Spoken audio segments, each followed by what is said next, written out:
Morning, all. So we have a very busy night tonight in the NHL. 9 games. So a little over half the league is playing tonight, and there's some teams making their debuts, including an Ottawa Senators team that may not have Kachuk tonight, but they may have Kachuk soon if news this morning is correct. So we have 6 games starting at 4 o'clock Pacific, 7 o'clock Eastern, and so it begins. There will be 7 games going at the same time as of 4:30 Pacific, 7:30 Eastern. I can track 6 games. I can't track 7.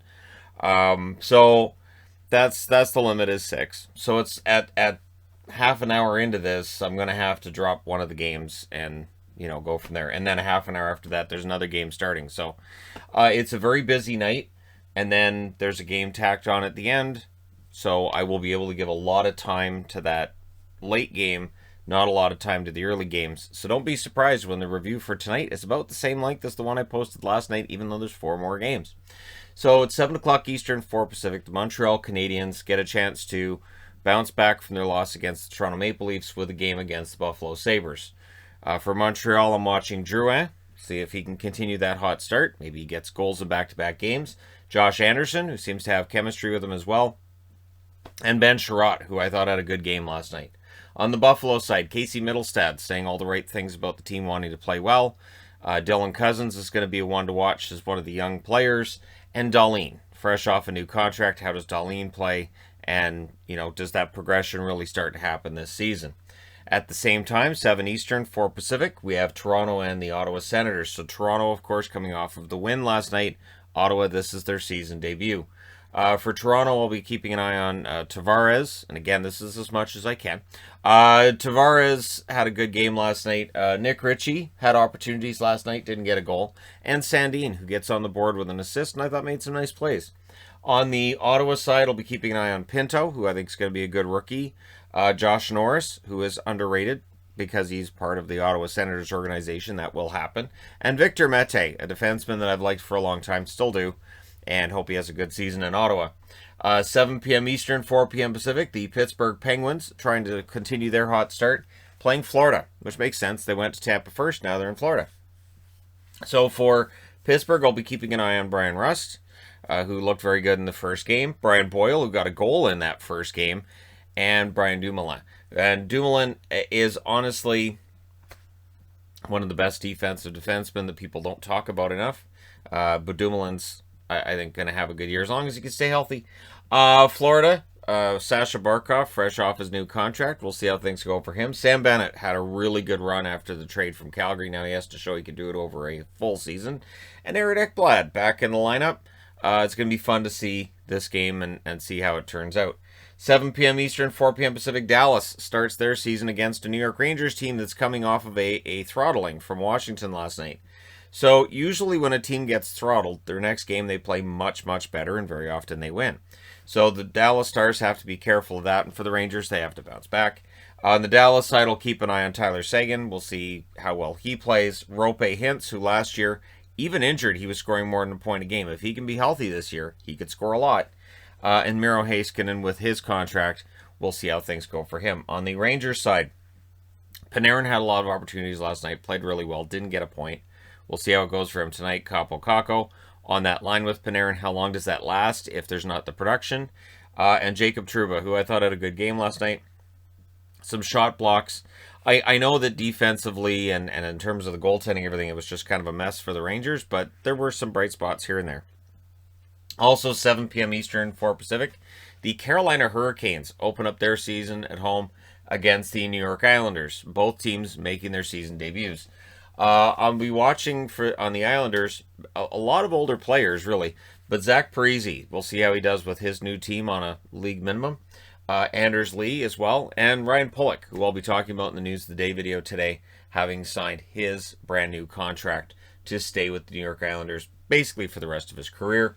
On the Carolina side, I'll keep an eye on Kotkaniemi because, of course, offer sheet and all of that. And we'll see how things go in Carolina. It went pretty well during the preseason. We'll see how it goes during the regular season.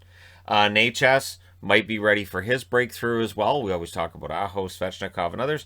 Necas pretty good as well. And Ethan Bear, who I thought had a good preseason. We'll see how things go for him in Carolina now that the games matter.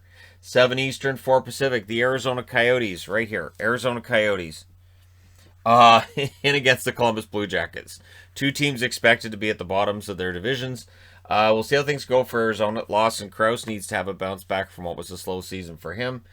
Phil Kessel is Phil Kessel. He should be scoring, and we'll see if he finishes the season in Arizona. I'm lower than 50-50 on what I think the odds are of that. Chychrun as well, having a great season last year. He'll have a lot more attention this year. Does that add up to actual hardware for him at the end of the year? And then on the Columbus side, Voracek back in Columbus. We'll see how things go. Gustav Nyquist, who missed all of last season, he's back in the lineup, and that's good news for Columbus. And Zach Werenski. Werenski, of course, without Seth Jones now, it is his show, and he got a pretty good contract out of it too. So we'll see how things go. Then at 7:30 Eastern, 4:30 Pacific, Tampa Bay's in against Detroit. Tampa Bay, of course, surprisingly losing against Pittsburgh in their opener. Now they get to take it out on the Red Wings, to which I'm sure Detroit's thinking, thanks, Pittsburgh. So on the Tampa side, Braden Point is always one of those guys that you have to watch, Steven Stamkos. And on the blue line, Ryan McDonagh.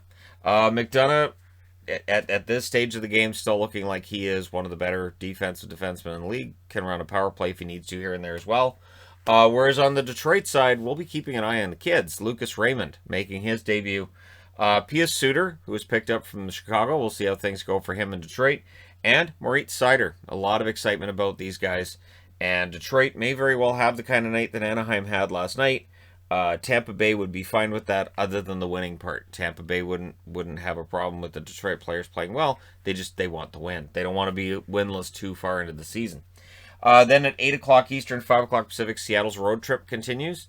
They're in against the Nashville Predators. This is tough. So you go from Vegas. Vegas is a tough place to win, and the fans are really loud, and it's a pretty tough building, and now they're in Nashville, where it can be the same thing. So in Seattle's case, they need to get the crowd out of it early. In Nashville's case, they need to jump on Seattle and make them doubt themselves.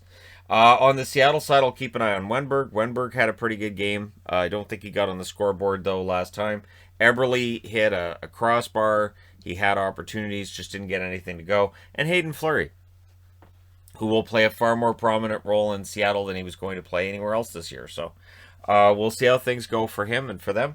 On the Nashville side, Johansson, big contract, bad year, but a good preseason. Duchesne, big contract, bad year, but he had a good preseason.